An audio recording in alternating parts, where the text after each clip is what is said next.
Oi pessoal, sejam muito bem-vindos ao canal. Eu sou a Tá, do Pedagogia com Alegria, e no vídeo de hoje nós vamos conversar sobre um assunto que gera muitas dúvidas e até insegurança entre professores e estudantes de pedagogia, que é a avaliação contínua na educação infantil. Será que avaliar nessa etapa significa dar provas e notas? Como observar e registrar o desenvolvimento da criança de forma justa e coerente? Se você também tem essas dúvidas, fica comigo até o final, que eu vou explicar tudo direitinho e ainda compartilhar exemplos práticos.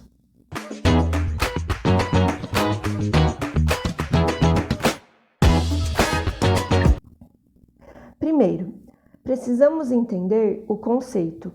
Na educação infantil, a avaliação é processual e contínua. Isso significa que ela acontece todos os dias, no contato direto com a criança, e não apenas em momentos isolados. A BNCC e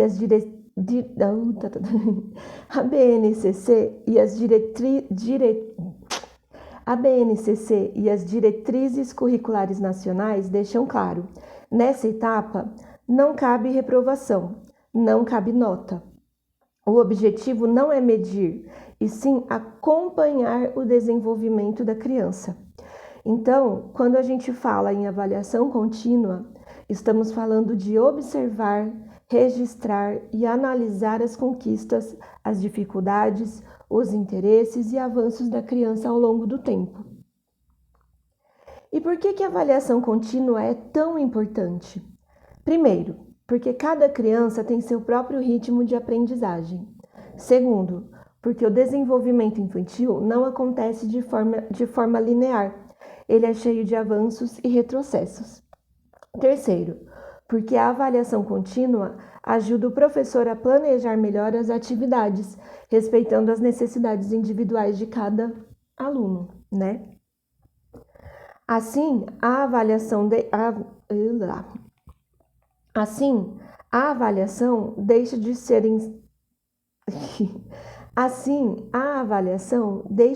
um fim em si mesma e passa a ser uma ferramenta para melhorar a prática pedagógica e favorecer o aprendizado da criança. Agora, vamos para a parte prática, que é o mais legal. Como avaliar de forma contínua? Como que a gente pode fazer essa avaliação na educação infantil? E a gente pode fazer essa avaliação na educação infantil de várias maneiras. A primeira dela é observação diária.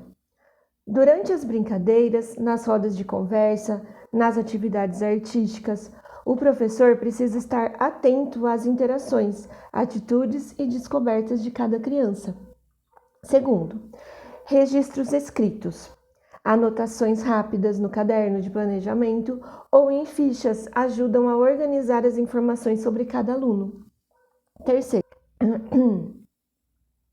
o portfólio ele serve para reunir as produções das crianças, desenhos, pinturas, colagens, registros de atividades. É uma forma concreta de acompanhar a evolução ao longo do tempo. Relatórios descritivos. Ao final de cada período, o professor escreve um relatório sobre cada criança, destacando avanços, interesses e pontos que precisam ser estimulados. Registros audiovisuais são muito ricos, porque mostram expressões, falas e interações que muitas vezes não cabem em palavras. São importantes os registros audiovisuais porque muitas vezes as crianças não conseguem expressar as coisas, né? Não conseguem expressar sentimento, não conseguem expressar pensamentos e através das suas expressões faciais e corporais a gente consegue entender o que ela estava pensando e o que ela estava sentindo naquele momento. Por isso que os registros de fotos e vídeos também são muito importantes para a avaliação na educação infantil. Sexto, rodas de conversas e autoavaliação. Sim, até na educação infantil é possível ouvir as crianças sobre como se sentem nas atividades, se gostam de brincar de uma coisa ou outra e se percebem avanços. Essas práticas tornam a avaliação mais justa, humanizada e próxima da realidade da criança. Um ponto essencial na avaliação contínua na educação infantil envolve a família. A gente pode compartilhar registros, conversar sobre os avanços e desafios da criança, e isso faz com que a gente possa ajudar os responsáveis da criança a compreenderem todo o seu processo educativo. Muitas vezes, os pais esperam nota ou conceito, para saber se a criança está indo bem na escola ou não. Mas o professor precisa explicar que a avaliação é qualitativa, feita em forma de relatórios e observações. Essa parceria entre escola e família, entre professor e família, fortalece o trabalho pedagógico e garante que a criança seja acompanhada de forma integral.